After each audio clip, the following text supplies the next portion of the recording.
오늘 우리가 읽은 이 갈라디아서의 이 본문은요, 수학의 원리에 대해서 다루고 있습니다. 심는 대로 거둔다라고 하는 것은요, 자연의 이치이기도 하지만 자연의 이치 역시 하나님의 영역 안에 있기 때문에 하나님께서 정하신 그 창조적인 질서의 원리를 따른다라고도 말할 수가 있겠지요. 오늘 우리가 읽은 본문 7절부터 10절까지의 말씀을 보면 이 심는 것과 거두는 것이 반복되어서 계속해서 나타나고 있는 것을 우리는 보게 됩니다.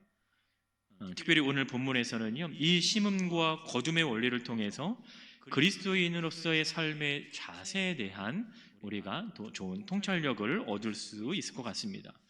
여러분, 먼저 본문 8절을 보면 육체를 위하여 심는 것과 성령을 위하여 심는 것이 대조를 이루어서 나타나고 있는 것을 보게 됩니다. 육체와 성령의 이러한 대립적인 이 구도는 그리스도인들의 삶을 규정할 때 자주 등장하고 있는 구조라고 할 수가 있죠. 그러니까 대립적인 구조를 이루고 있다라는 것은 각각의 서로 상반되는 특징들을 가지고 있다라는 것도 보여주죠. 여러분, 우리가 여기서 주의해야 할 점이 있는데, 우리가 살아가는 이 세상을 항상 대립적인 구도 속에서 생각을 해본다면 우리 이 세상을 항상 악한 것으로만 이해해서는 안 된다라고 하는 것이죠. 교회에서 신앙생활 하는 것은 좋은 것이고 선한 것이지만 또 삶을 위해 우리가 하는 모든 일들 역시도 하나님께서 허락하시는 그 삶의 영역 가운데 있다라는 거예요. 우리가 세상 속에서 살아가고 세상 가운데서 행하는 것이지 우리가 세상에 속한 것과는 조금 구별하여서 우리가 이해를 할 필요가 있습니다. 그래서 무조건 선과 악, 하얀 것, 검정 것 나누면 우리는 때로는 오해를 가져오기도 할 수 있다라는 거죠. 모든 것이 하나님의 주권 아래 있음을 우리는 믿습니다. 우리가 살아가는 이 세상도 하나님의 통치 가운데 있는 것이고 하나님의 거룩하신 영역 가운데 있다라는 것을 우리는 기억해야 하는 거예요. 그러니까 이러한 기본적인 이해를 가지고 오늘 본문을 좀 이해할 필요가 있습니다. 여러분, 오늘 본문의 시작은 심는 것과 거두는 것의 일반적인 원리에 대해서 언급을 하고 있어요. 7절 하반절 보시면 이렇게 얘기를 하죠. 사람이 무엇으로 심든지 그대로 거두리라는 거예요. 그러니까 심는 것을 거두는 것이 심지 않은 것을 거둔다라고 성경은 말하지 않는다라는 거죠. 가장 대표적으로 우리가 농사 짓고 농작물에 대해서 이러한 것을 적용할 수도 있어요. 그러나 성경에서는요, 꼭 이 농사와 관련해서만 언급되지 않고요, 이 사람의 행위와 결과를 설명하기 위해서도 씨를 뿌리는 행위와 또 거두는 행위, 이 관계를 설명을 하고 있습니다.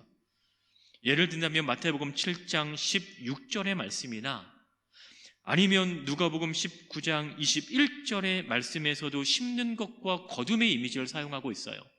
또 바울도 고린도후서 9장 6절에 보면 적게 심는 자는 적게 거두고 많이 심는 자는 많이 거둔다, 이렇게 얘기하면서 심음과 거둠의 관계를 우리에게 설명을 하고 있죠.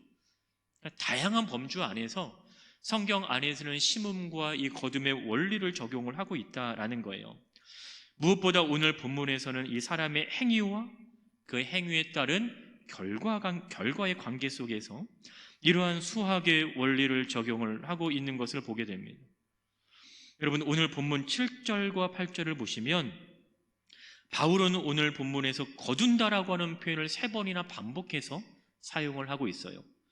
물론 9절에서도 이 거둠의 이 원리를 설명을 하고 있는 것은 당연합니다. 무엇보다 중요한 건 뭐냐면 과연 누가 심은 것을 거두게 하시느냐인 거예요. 우리는 열심히 심어요. 네, 심는 대로 거둔다라고 하는 것은 일반적인 원리이지만 그 본문의 맥락에서 보면 거두게 하시는 그 주체가 누구인지를 우리는 분명히 알아야 된다라는 거죠.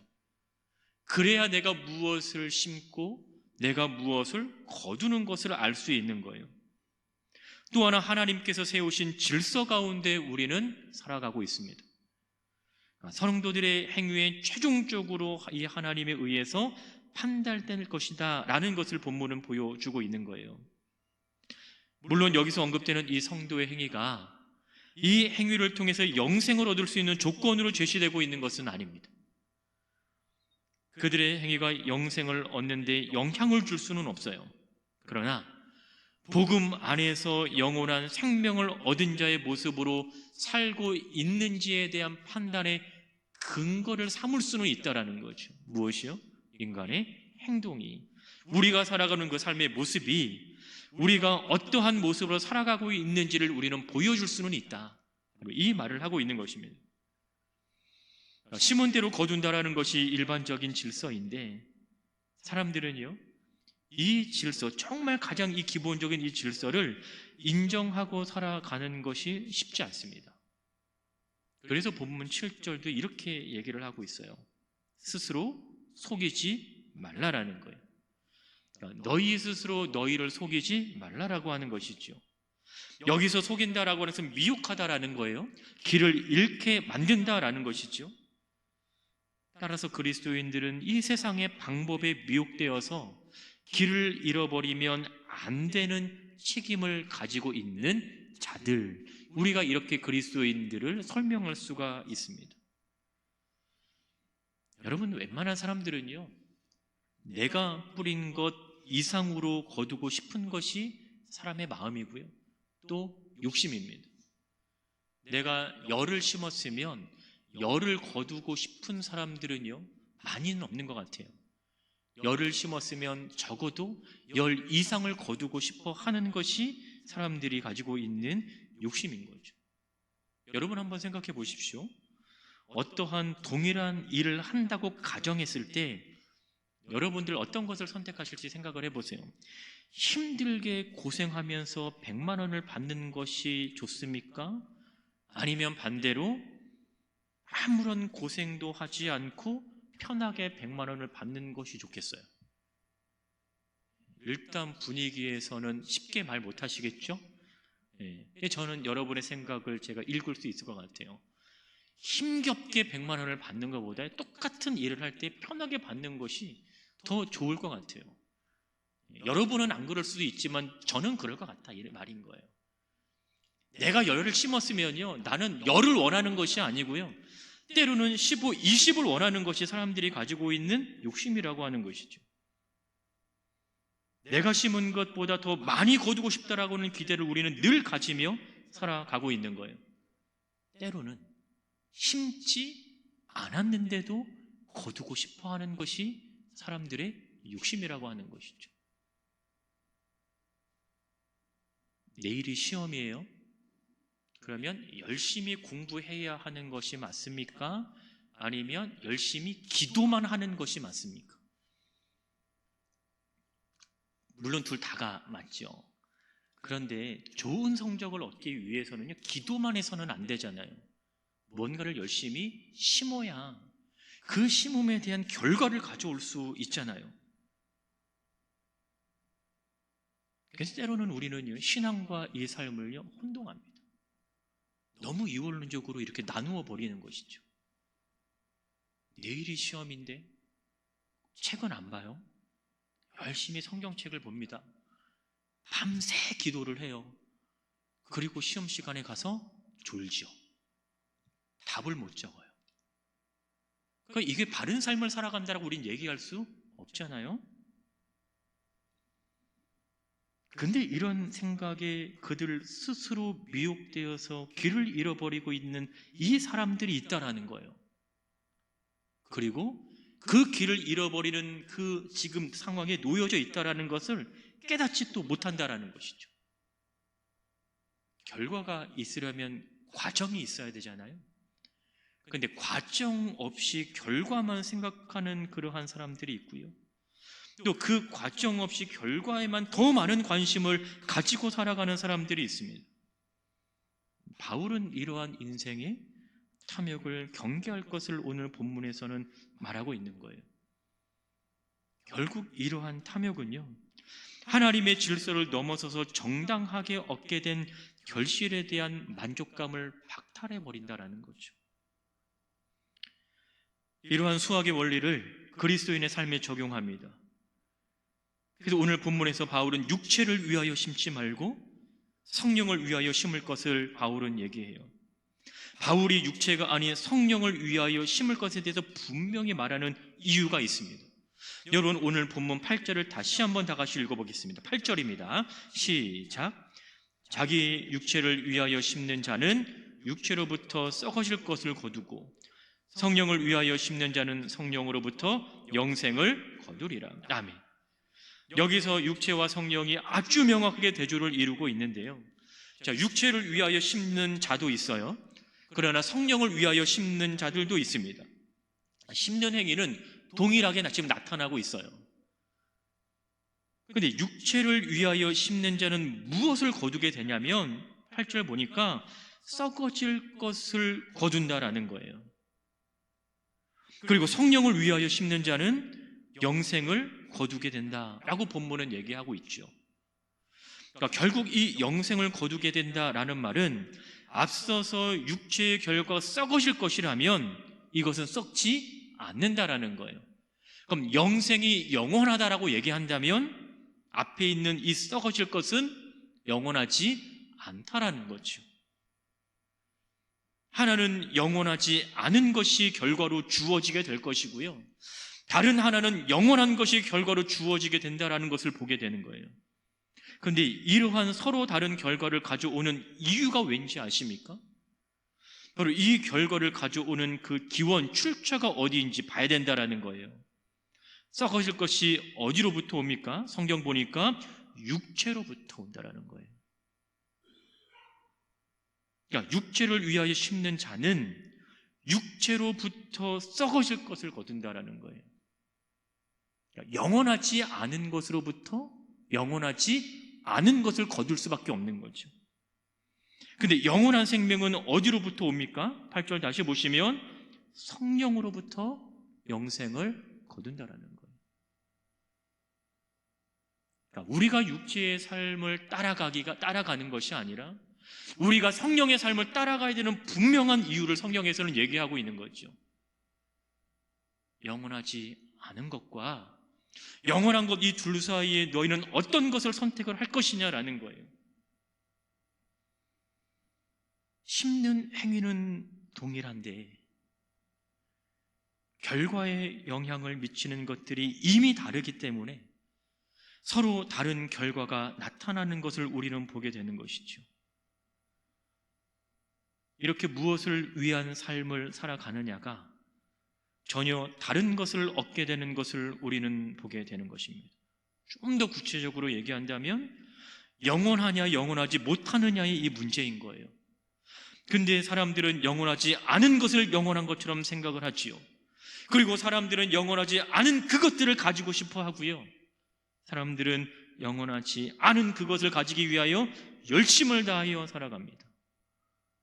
그리고 그 영원하지 않은 것을 소유하였을 때 사람들은 뭐라고 얘기해요? 나는 성공했다라고 얘기를 하죠.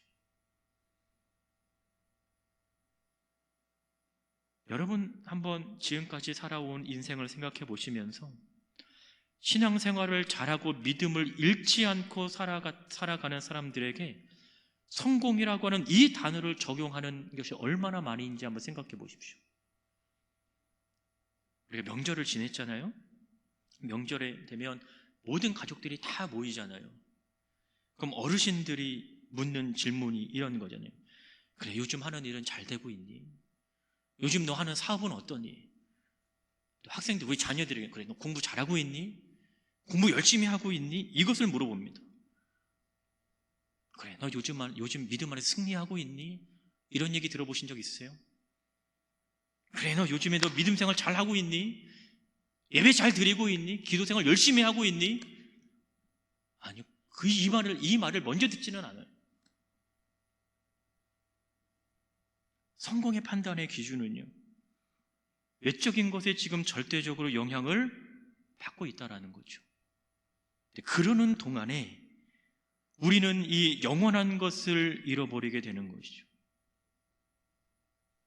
신앙생활을 잘하지 못하는 것은요, 부끄러움의 이유가 되지는 않아도 요즘 하는 사업이나 일들이 잘 되지 않으면 또는 자녀들에 대한 문제라면 그것은 부끄러움의 이유가 됩니다. 후자도 부끄러움의 이유가 될 수도 있지만 전자도 부끄러움의 이유가 되어야 하는 거예요. 적어도 우리에게 있어서는요. 적어도 믿음을 가지고 살아가는 저와 여러분에게 있어서는 우리가 하나님 앞에 바로 서지 못하는 것도 부끄러움의 이유가 되어야 되는 거예요. 하나님께서 우리에게 맡기신 이 삶을 열심히 살아가지 못하는 것도 부끄러움의 이유가 되기도 해요. 그런데 내가 늘 하나님 말씀 가운데 온전히 서려고 노력하지 못하는 그 모습도 여러분, 우리는 부끄러움의 이유가 될 수 있어야 한다라는 것이죠. 왜요? 우리는 믿음을 가지고 살아가고 있기 때문에 그래요. 우리는 하나님께서 정하신 그 세상의 질서 가운데 우리는 살아가고 있기 때문에 그렇습니다. 단순히 세상의 질서가 아니라 하나님께서 정하신 그 세상의 질서이기 때문에 그렇습니다. 오늘 본문에서 제시되고 있는 이 삶의 모습은 육체가 아니라 성령으로 제시가 되고 있는 거예요. 성령을 따르는 삶을 얘기하고 있는 것이죠. 그러니까 육체와 성령의 대립적인 이 구도 속에서 이해한다면 성령을 따르지 않는다라는 것은 결국 육체에 속한 삶을 살아가고 있다는 말과 동일하죠. 여러분, 갈라디아서 5장 21절을 보시면 이렇게 얘기합니다. 투기와 술 취함과 방탕함과 또 그와 같은 것들이라. 전에 너희에게 경계한 것 같이 경계하노니 이런 일을 하는 자들은, 그 뒤에 뭐라고 얘기합니까? 하나님의 나라를 유업으로 받지 못할 것이요.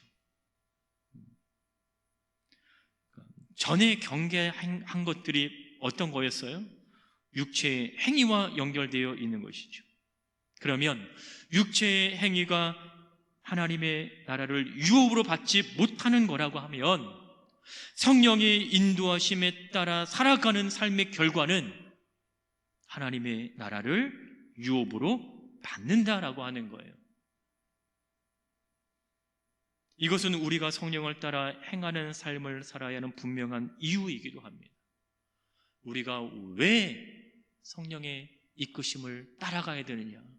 왜 우리가 성령과 함께 살아가야 되느냐? 왜 우리가 성령 안에서 살아가야 되느냐? 이렇게 물어본다면 우리는 영원한 하나님의 나라를 소유한 자들이기 때문에 그런 것이죠.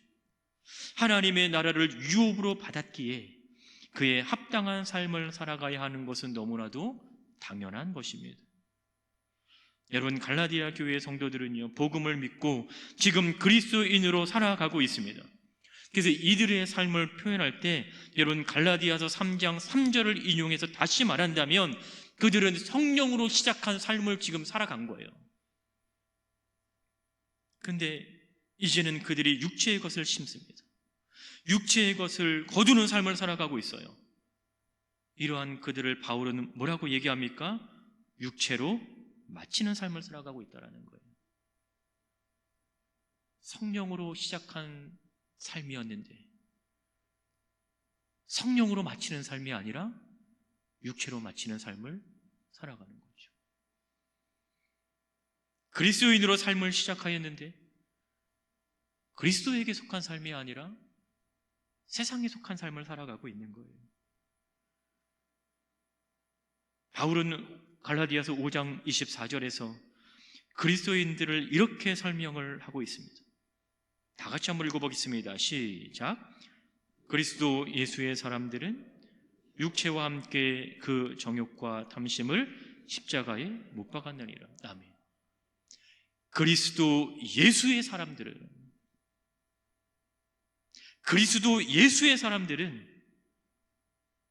육체와 함께 그에 관련된 모든 것을 십자가에 어떻게 했다? 못 박았다. 십자가에 못 박았다라고 하는 것은요, 그리스도인들은 육체를 위해 심는 자들이 아니라, 육체를 따라 살아가는 자들이 아니라, 세상의 것을 심는 것이 아니라 성령의 것을 심는 자들이라고 하는 거죠. 따라서 그들은 9절에서 언급하고 있는 것처럼 선을 행하는 삶을 살아가고 있는 것이고요, 10절에서 언급하고 있는 것처럼 착한 일을 하는 사람들인 거예요. 선을 행하는 것, 착한 일을 하는 것, 모두 본문의 문맥에서 이해한다면 선을 심는 거죠. 착한 것을 심는 거죠. 이러한 것들을 심으면 그 심은 것을 9절 끝에 보니까 거둘 것이라고 분명히 말씀을 하고 있는 겁니다. 그러니까 선한 것을 심으면 선한 것을 거둬야 되는 거예요. 착한 것을 심으면 착한 것을 거두어야 되는 것이지요. 9절에서 언급되고 있는 이 선한 것을 심는다라는 것, 10절에 착한 것을 심는다라는 것은요, 그리스도인으로 세상을 살아가는 자세인 거죠. 말씀에 순종하여 주께서 명령하신 것을 실천함을 통해서 성도들의 선행이 이 땅에 영향을 끼칠 수 있도록 하는 것, 이러한 선을 행함에 있어서 우리에게 있어야 될 자세는 뭐냐요? 낙심하지 말아야 된다라는 거예요. 포기하지 말아야 된다라고 얘기를 하는 것이죠. 인내와 성실함으로 끝까지 하는 것. 이 인간의 힘이 불가능하니까 무엇을 제시합니까? 성령을 의지하는 거죠. 성령을 위하여 심는 거죠. 우리 자신을 위하여 심는 것이 아니라 성령을 위하여 심는 것입니다. 우리를 나타내고자 함이 아니라 성령을 나타내고자 하는 그 삶을 살아가기에 우리는 포기하지 않을 수 없고 낙심하지 않을 수 있는 것인 거예요. 여러분, 심음과 거둠의 원칙이요, 이 성도들의 선한 행실로 나타나도록 성경은 말씀하고 있습니다. 그래서 9절에서는 심는 것만 이야기하지 않고 끝에 보면 이 거둠의 이 원리를 함께 이야기하고 있는 거예요. 바울은 지금 이 시간이,